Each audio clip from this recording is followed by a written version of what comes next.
Hey students, today I'm going to explain you this poem, The Rainbow Fairies. The poet of this poem is L.M. Hadley, and as the title says, the poem is about rainbow, how a rainbow forms. A rainbow is formed in presence of sunlight, right, and rain. So when the sun rays reflects back from the sun water drops, so it reflects the light of all seven colors like this. So the poet had imagined the color of the rainbows as fairies. So let's see what is the imagination of the poet.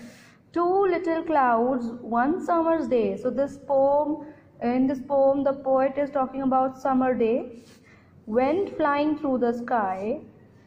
They went so fast they bumped their head. So as you know that the clouds keeps on floating in the sky, and suddenly two clouds get smashed into each other and they begin to cry.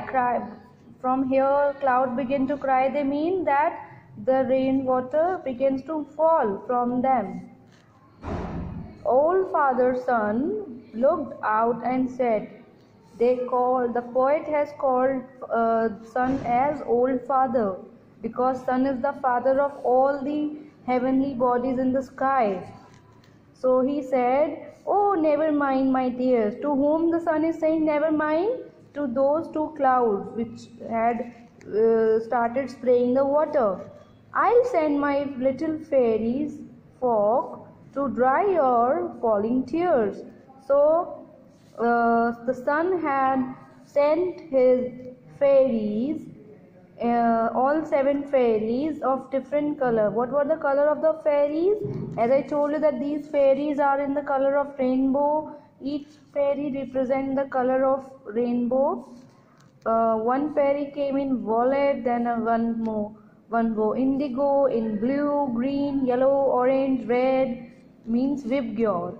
All the seven fairies were in the color of Vibgyor, and they stood in a row and they started wiping off the cloud, and then they wiped the clouds tear all away, and then from out the sky upon a line the sunbeam made, means all the seven fairies stood in a line of the sunbeam. Sunbeam means a ray of the sunlight. Okay, as you know, we switch on the torch and the torch light falls in a line as a ray of the light. Similarly, the rainbow formed upon a ray of the sunlight. So there all the seven fairies stood up and they hung their gowns to dry. Means they all the fairies were wearing the particular color of the rainbow gown. Okay, they were wearing the gown of a particular color. So they all hung their gowns on the sunbeam, and that reflects the rainbow color and spread it all over the sky in a row. So that's all about the poem The Rainbow Fairies by L.M. Hadley. Thank you. Have a nice day.